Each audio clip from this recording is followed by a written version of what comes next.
Introduction to Organ Transplantation or Organ Donation in Halacha. Initially, when I was asked to speak, I had intended to speak about a very specific, very small part of the whole topic, namely, I'm donating a kidney one person to another person. But since the title of the share encompasses so much more, so we'll try to do our best and talk about different issues, because really the subject of organ donation has so many different parts. There's non-living donors, that means after a person taking an organ from a person who's no longer alive. There's living donors. There's questions about a person who doesn't have brain functioning. Is such a person, what's their status in halacha, which is very important. Is it permissible to remove a heart from someone in that situation? And there's also questions regarding the recipients. An example of a question would be, let's say the normative approach in halacha is that although it's a problem to donate a heart, but to receive a heart, once a heart is taken out from someone else, would be allowed. So if you just picture, so someone's about to receive a heart, so they remove his own, and they're about to replace it with a different one. So he's on the table without a heart. So generally a person without a heart can't be considered alive. So this person who's on the table without a heart, what's his status in halacha? Is he considered that he's no longer living? And when he receives a new heart, so it's as if he's resurrected, he has tchiyas hamesim, or that he's in a state, in this point he's in a state, he's hovering between life and death. If the heart takes, then he'll be considered alive. If the heart doesn't, then he won't. What's his status in halacha? And it has tremendous ramifications. Regarding marriage, would he have to remarry? Regarding inheritance, what happens if the doctors decide that they want to right then take a lunch break? Would that be allowed? Right now, if he's technically dead, there's no obligation to resurrect someone. But if he isn't, if he's hovering in a state between life and death, the doctor better stay. So what would be the status? And there's also questions generally when people discuss transplantation, they discuss in the context of life and death. Someone has renal failure, his kidney stopped working, and they want to replace it. So that could be a situation of life and death. So all the liver, all the different things. What about if it's not a situation of life and death? In 2007, there was an article printed in the UK that discussed identical twins. Both, obviously, they were both of girls that were identical twins. 3 sets of girls that were identical twins, monozygotic twins. So one of the twins was able to have a child, and the other twin wasn't. So this article described how they took some of the ovarian tissues from the twin that was fertile and implanted and transplanted it into the other twin. And that surgery was successful, and the second twin was also able to have a viable child. Now, how would halacha view that? Would the halacha change if the donation and transplantation is not intended to save a life, but just to enhance a life? Would the halacha change in that situation? Create a life. In this case, create a life. Create a life, right? Yeah. So these are the different issues. So the topic really includes so many different issues, and there are many other issues. So I think we have about half hour, 45 minutes. So obviously we won't touch on most of the issues, just to give at least a beginning, and we'll see how far we go to create a framework of some of the issues that do arise. So by way of introduction, just to, I'm always nervous whenever I speak about anything medical if there's a doctor in the room. So at this point I'm willing to switch with anyone, then we'll switch back. But just when when the whole concept of transplantation became really possible, which is like in the around 1960s, early 1960s, although I saw recorded that the earliest one was in 1835, where they took a cornea and transplanted into someone else. But when it became more of a reality in the 1960s, it had evolved. From then till now, it had evolved a tremendous amount, and it's no longer considered experimental. In fact, it's a daily occurrence in the United Kingdom, the UK. in the year 2011, 2012. So they performed close to 1,600 kidney transplants from non-living donors and over 1,000 from living donors. So that's an average of over 7 a day. So it's daily thing. It happens. And besides kidneys, nowadays livers, hearts, lungs, or lobe of lungs if it's coming from a live donor, even tissue such as bones, skin, tendons, corneas. In fact, even nowadays, even the pancreas could be transplanted in order to help someone who's suffering from diabetes. And these procedures are so successful, they have such a high success rate, that the 1-year survival rate is over 75%, with some of them hitting numbers close to 95%, and the 5-year survival rate is not that much less. So this is really, it's a very common thing, and it happens daily, and it's part of regular medical practices.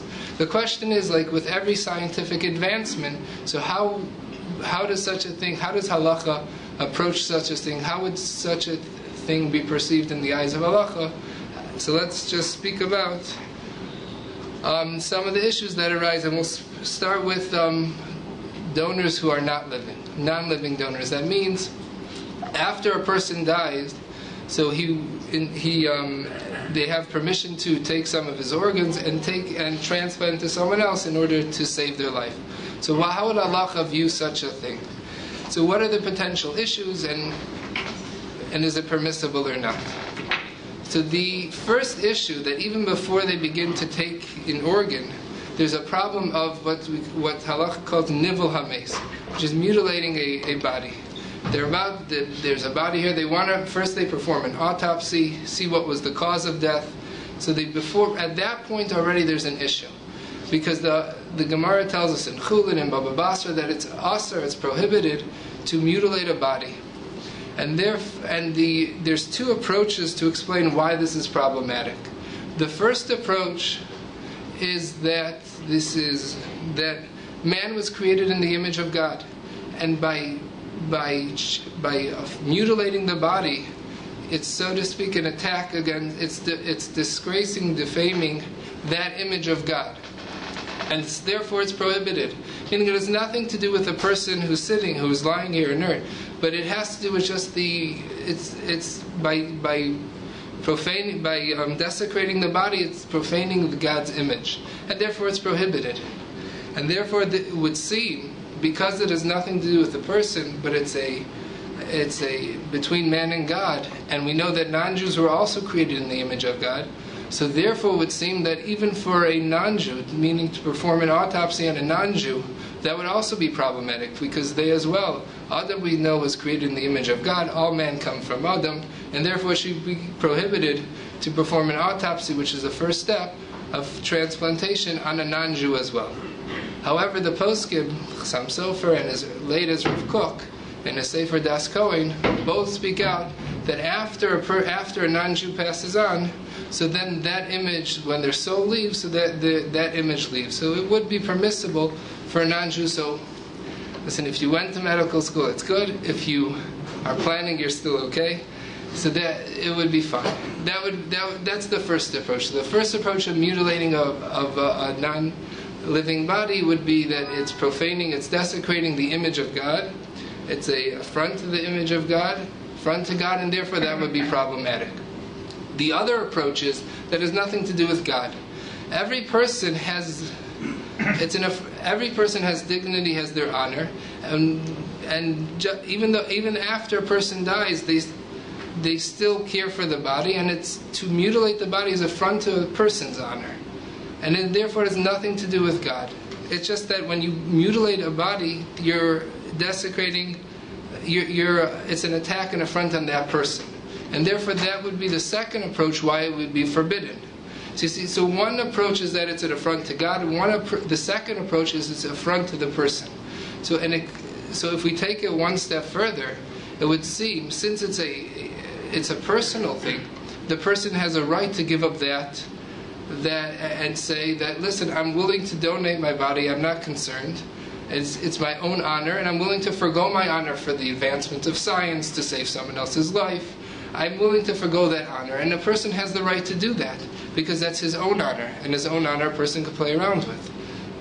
So therefore it would seem that if that was the issue, a person could donate his body to science, to be studied, and that would be permitted. However, if it's an affront to God, you have no right to forgo God's honor, and therefore it should be forbidden. So this would be another difference between these two approaches. Meaning the first approach that maintains it's an affront to God, you have no right to give up, to forgo God's honor, and therefore it's forbidden to donate one's body, because it's not yours, it's not your honor that you're giving up.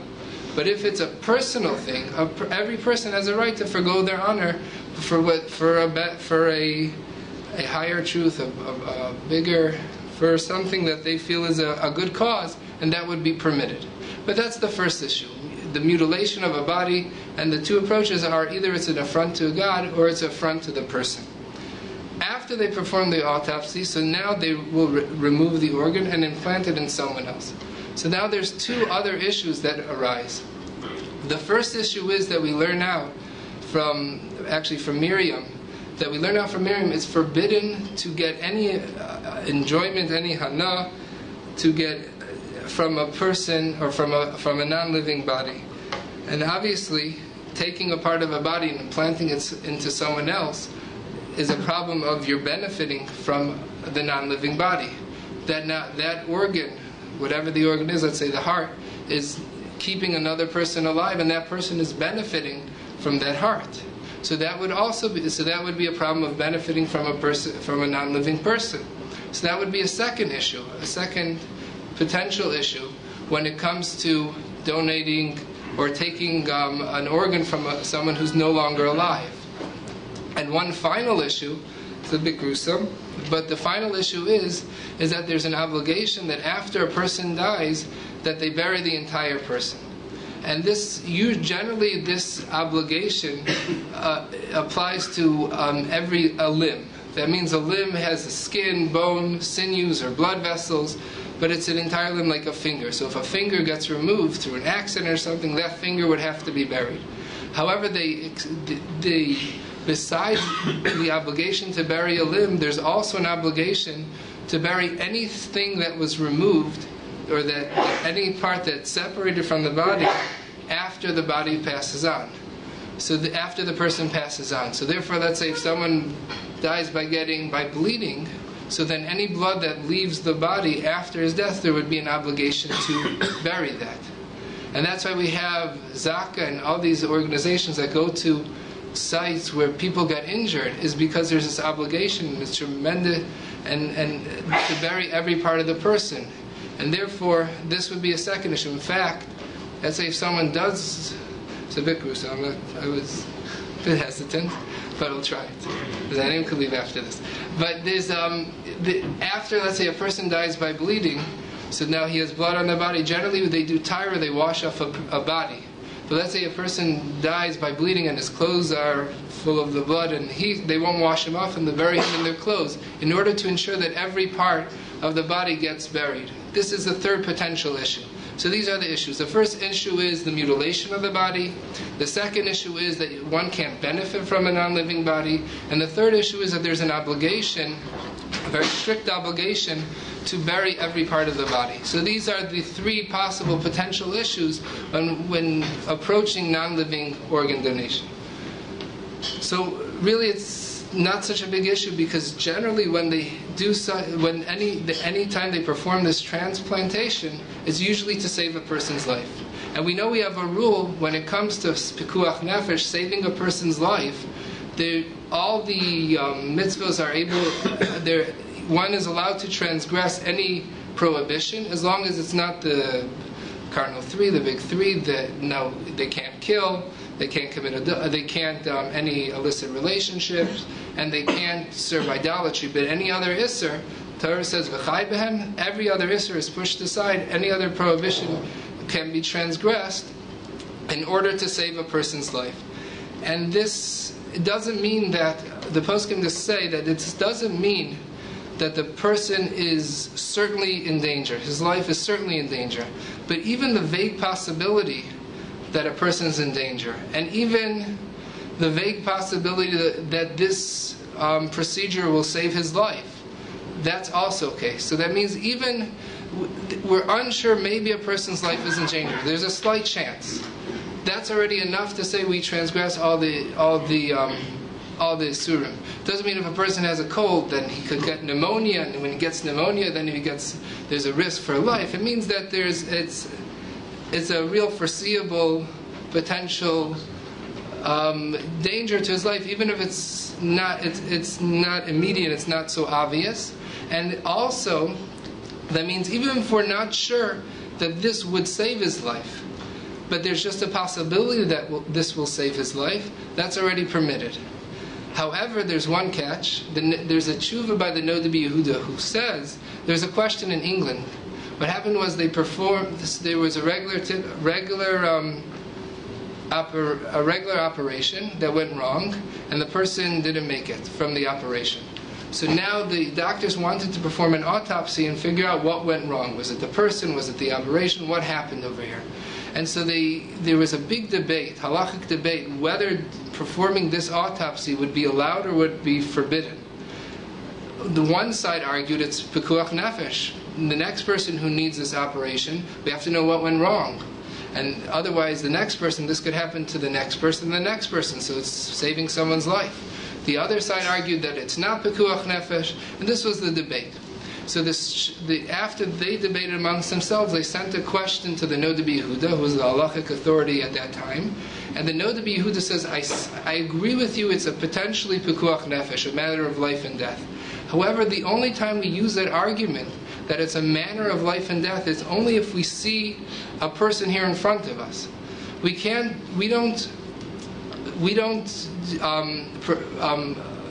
ignore the prohibitions and transgress prohibitions and the possibility that someone may come at a later date and be in danger. The danger has to be in front of us. It could be a vague danger, it could be a very far-fetched danger, and but it has to be in front of us. It can't just be there's a potential that someone will come in front of us and need that same operation. If someone's standing here who needed that operation, that would be fine. But other than that, that would be a problem of transgressing the different prohibitions because the danger is not in front of us. So even though it's a potential pekuach nefesh, that was only said when there's the dangers in front of us. So these are so therefore it would just seem, so based on this it would seem, if there's a person who needs an organ and he's in front of us, then it would be permitted to perform and take an organ from someone who's no longer living. But to take an organ and place it in a bank in case someone comes along, that would be more problematic.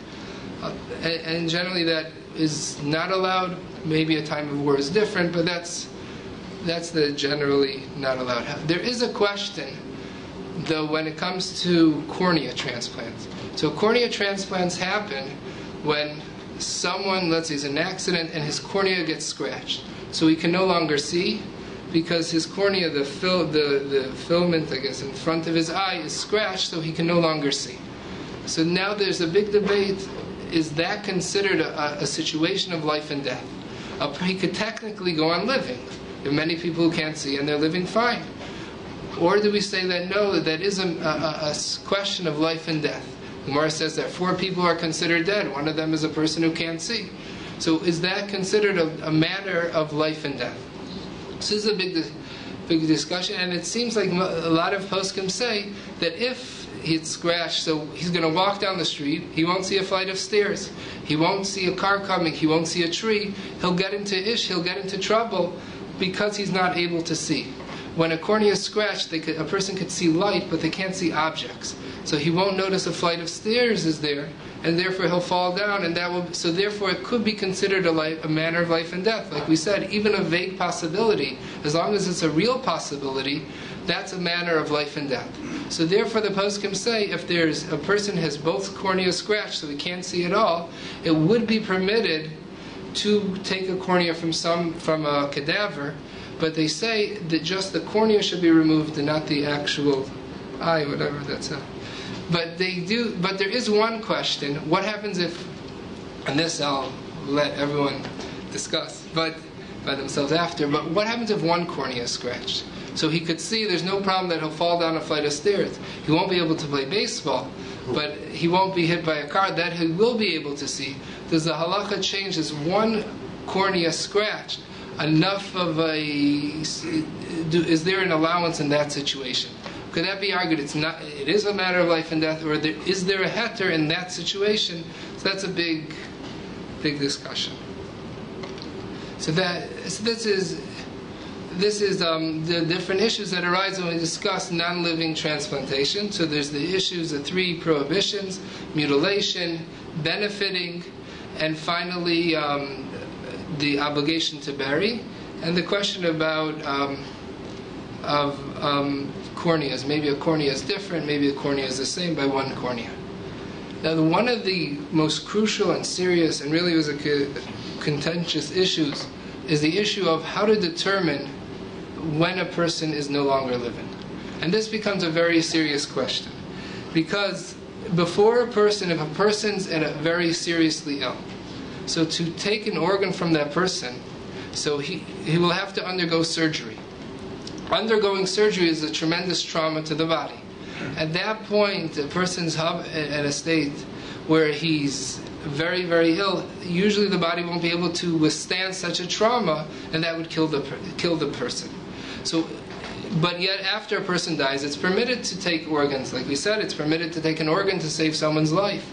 So it's very important to determine when does a person considered living, when is a person no longer considered living. And the question is a tremendous question, because on the one hand you're saving someone's life, which is a tremendous mitzvah. Someone's saving a life, it's like he saved an entire world. So that's on one hand. On the other hand, and it could be an act of murder. An act of murder is also one of the most serious averos. So the ramifications of this question are tremendous from from one end to the other. And this is very important when it comes to heart transplants, because once the heart stops beating, so basically it can't be used, and it can't be used because the tissues already start to become destroyed. So when is a person considered no longer living is a big question. And really, what are the different options? So one option would be after a person starts breathing, like we'll see, that a person's breath is connected to his brain, is controlled by his brain. A person has the ability to hold his breath, to breathe, to take deep breaths, short breaths. A person has the ability to control his breathing. That's connected to the brain. That's a conscious decision whether to breathe or not to breathe. That's one. And therefore, if one stops breathing, we assume the brain is no longer working. Is that and brain stem death? Would that be considered dead? Or is it necessary that the heart stops pumping for a person to be considered dead? At which point is it considered that a person is no longer living? So this is the big question. So just to speak about some of the history. So in 1968, I believe. In 1968, so there was a big stir, a big debate, because the first heart transplant was attempted. That means what happened? There was a patient there whose brain stopped functioning, so he had a cessation of any brain functioning, but his heart was still beating. And one of the doctors there took out the heart and transplanted it to someone else and wrote an article about it. So this created a tremendous debate and tremendous outcry from the medical field, because until now the definition of death was that the heart has to stop beating. So then the act that was done was an act of murder because the heart was still beating. On the other hand, this doctor argued that why can't brain death be considered the definition of death, and therefore what I did was a tremendous act. So this became a big debate in 1968. So what happened? A committee from Harvard was convened, and to discuss how to determine what is the definition of death. So this committee was convened, and they to just figure out when is it considered that a person died. And this this was very important. On the one hand, if brain death is considered dead, so that means even if once the brain dies, even if the heart continues to beat and it's possible to extract the heart, that it's considered dead, and taking out the heart would be permissible. On the other hand, if brain death is not considered dead and it's necessary to take out the heart also cease functioning, then it would be prohibited to take out the heart. So this was the job of this group from Harvard, that they had to figure out when is it considered, what is the definition of death, and when is death determined. And there's ways to determine how they say that there are ways to determine how the brain stops, but all right, let's leave that. So that's the question. So when is the definition of death? So this group came back and said like this. We could tell you like this. Once the brain stops functioning, so what we could say is that once the cessation of brainstem functioning, that's an irreversible coma. That means that the person at this state can no longer recover. He will, even if he's kept on a machine, there's no possibility for him ever to come out of this state. That much we guarantee you. And however, death, that already we can't tell. That's like a religious question. Go ask a rabbi. Go ask someone else. But that much we could tell you. That when the heart stops functioning, it's an irreversible coma. Brain. I'm sorry. Just checking if anyone's listening. Once the brain stops functioning, then it's a irreversible coma, and the person will never leave this state. Whether it's death or not, that we can't decide. And this was in 1968. As it became more common for transplantation became more of a reality. So now we're in the 1980s. This definition of irreversible coma became the definition of death. This was accepted by the United States and including most countries, including Israel. The definition of death was that irreversible coma, once the brain ceases to function, that's considered death. And therefore, consequently, if a doctor turns off a respirator at this point, is permitted because he's not killing anyone, and any organs could be removed from the person at this point. So this is at least in the United States, in most countries, this is the definition of death, more or less. How does Halacha view this? Does Halacha accept this definition of death or not? So there's a Gemara in Oragn. The Gemara in Oragn says that let's say there's a woman who's pregnant, after the mother dies, the fetus can no longer really live. At least the fetus dies first in some situations, it can no longer live. So they wanted to bring a proof like this. I'll prove it to you that brainstem death is not considered dead. Because we have many recorded cases where after a woman who was pregnant died, as long as she was still on a respirator, the child continued to live. And the fetus continued to live, and the fetus was able to be a viable child after that. So you see the definition of death cannot be brain death, because if that would be the definition of death, then the child can no longer live, the fetus can no longer live, so it would be impossible that the fetus continued to live. So therefore, brainstem death cannot be the definition of death, they argued, and therefore it would be prohibited to remove a heart, it would be an act of murder. However, the other doctor said that you can't bring a proof from that at all. Because what happens after a person dies? After his brain stops functioning, they hook him up to a respirator. And now the relationship between the mother and the fetus is not a relationship of a mother and a fetus, but it's a relationship, her whole function changed. She's no longer a mother, but she could be like an incubator, they said. Because the fetus is just stored inside the mother. Even if she is no longer alive, but she's no worse than that. That's what they wanted to argue, and they said, I'll prove it to you.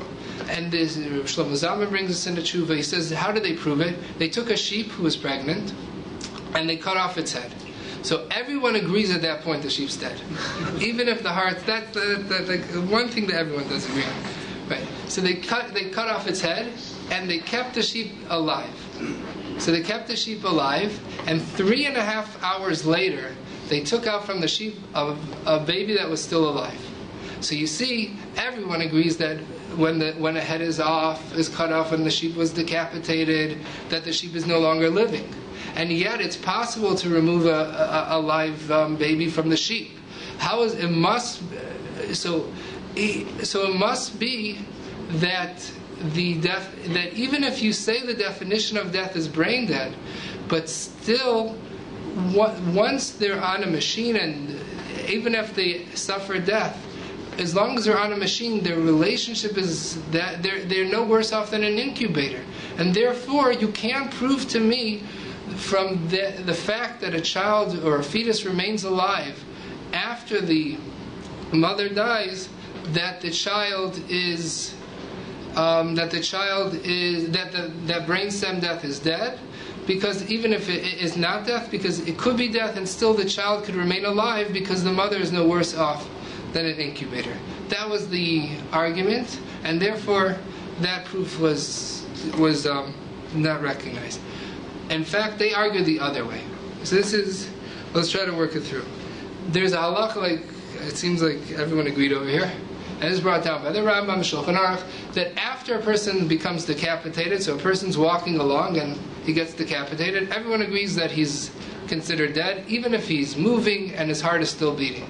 It will happen, right? So that everyone agrees that he's no longer alive. So now what? So there's a halacha in Hilchos Shabbos that says like this: if a woman who's pregnant dies on Shabbos, they're allowed to carry through a public domain, even though it's generally prohibited to carry through a public domain if there's no Eruv. You're allowed to carry a knife or a scalpel through a public domain in order to perform a C-section to take out the child.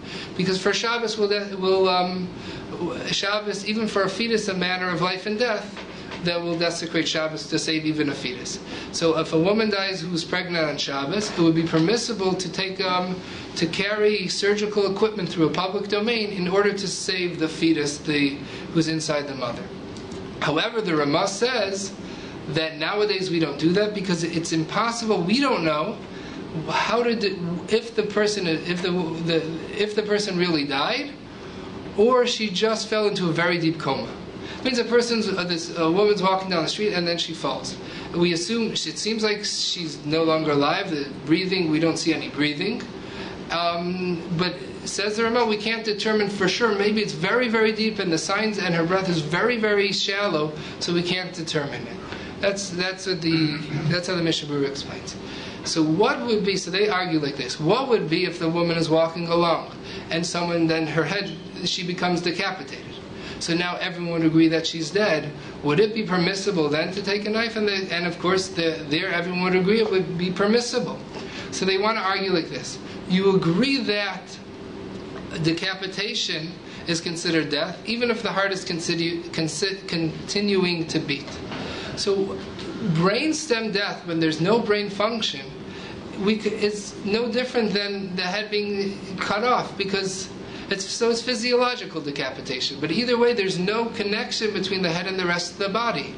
So just like everyone agrees that that when the head is chopped off, then the person is no longer living. So when the brain stops working, then there's no brain activity. It's as if there's no head. And so therefore physiological decapitation, when the brain stops functioning, that should also be considered dead, just like if the head is chopped off.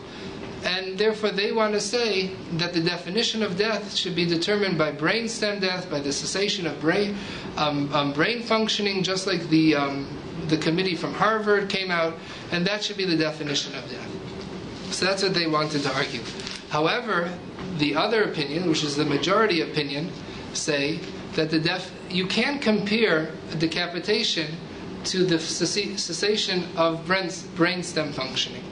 Because when a person's head gets cut off, don't try that at home, but when a person gets his head cut off, so a lot of things happen besides just that there's no longer a connection from the brain to the body. blood pressure drops. But when the head is still attached, even if there's no brain activity, still the heart is still beating, and there's the blood pressure is maintained, and so therefore they want to argue that you can't.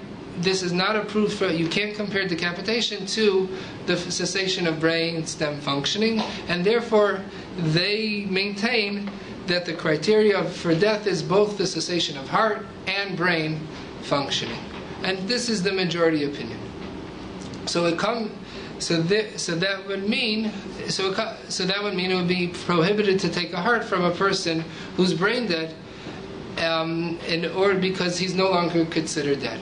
But this also, but just to point out, it affects not only the donating a heart at this point. Really, donating any organ would be questionable if this is based on this opinion. Because what happens? So someone gets some countries have licenses, so they have a license and they check off the different organs they want to donate. At which point are the doctors taking those organs?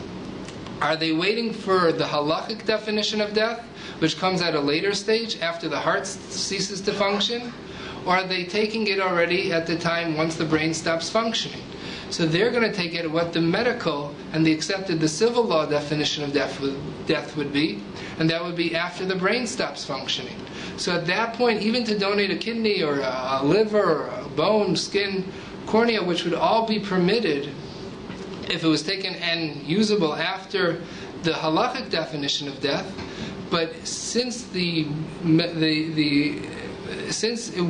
doctors will take it before this definition of death, so that would be problematic to do so. I know in Shari Tzedek, in Eretz Yisrael, so they have over there, you could fill out a form, and on the form it says that I want to donate these organs, on the condition that a halachic authority is first discussed, on condition the halachic authority will be consulted. So that would be fine, because then it will be definitely taken for halacha. But if it's, let's say, in this, but without this condition, it would seem that it's problematic. In fact, there's also one of the ways that, just as like an aside, one of the ways they determine to see whether someone's alive or not alive is they do what's called an apnea test. So what they do is they will remove the respirator, and different countries have different rules. They have to do it twice, 6 hours, 12 hours. Doctors who are part of the transplant team, not part of the transplant team, it's all different, countries have different rules. But one of the things they do, they check to see if the person's breathing on their own. And if the person's not breathing, it's assumed that the brain has stopped functioning. So I was just reading that sometimes they don't do it. It's not they're sometimes they're very quick to decide when is death. In 2013 in Syracuse, so a woman was pronounced brain dead by doctors, and she's on the table they're about to extract her organs, and all of a sudden she wakes up. And this is like, I don't know if it's the best I think. So it's not something that there's other stories, but whatever, May 12. All right, there's all these different. So there's other issues besides the halachic issues, there's the technical issues, but these are the some of the issues. And so you do. What am I supposed to? 9:32. Is it what? Do I go? So I'll take questions, yeah, or I'll go to the next thing, or what's that? I don't know what's the. So according to the majority of halachic opinion, then you can't really do a heart transplant using a Jewish donor. It's Jewish, but once the heart is taken out, let's say someone does it, they did it already. So once the heart is removed, then it would be Allah. Right? That's where Moshe is Jew. Right? That would be an issue. All right. So yeah. Okay. How does the Halachic Organ Donor Association deal with all of this? So what's it called? Revival or renewal? There's a whole So usually network it's of Rabbanim who have endorsed donating. So- It's hosed. so Project Renewal. They're all alive. No. No, I don't think so. No. So they'll just make sure that it's after this stage. That could be fine. You're referring to HODS halachic organ donation, and they have what Rabbi mentioned on the back of the card. You can tick off whether you want it to be under cardiac death or whether you want it to be under brain death. Oh, really? Okay. Yes, you have that option. That's there. But I think it's a tremendous lecture shear that you gave. If I can just make one comment, the majority of organ donations today are not dependent on the heart, even if you hold by brainstem, by halachic. In other words, if you go by the heart, Right. Because whatever definition you're going to, the majority of the organs that are donated today are actually almost to the point of cadaveric, where they are at the point where they're Right. the person's completely dead. And Right. I think it's an important idea that people understand that from that point of view, halacha doesn't limit the majority of the. You only get into issues of lung and heart. Even lung, they say it could be past, But whatever. any other organ that has been mentioned, pancreas, liver, all of these, you can take death to the extreme of even if it. So there is that notion that you don't even have to come on to that idea. The idea. Right, no, 100%.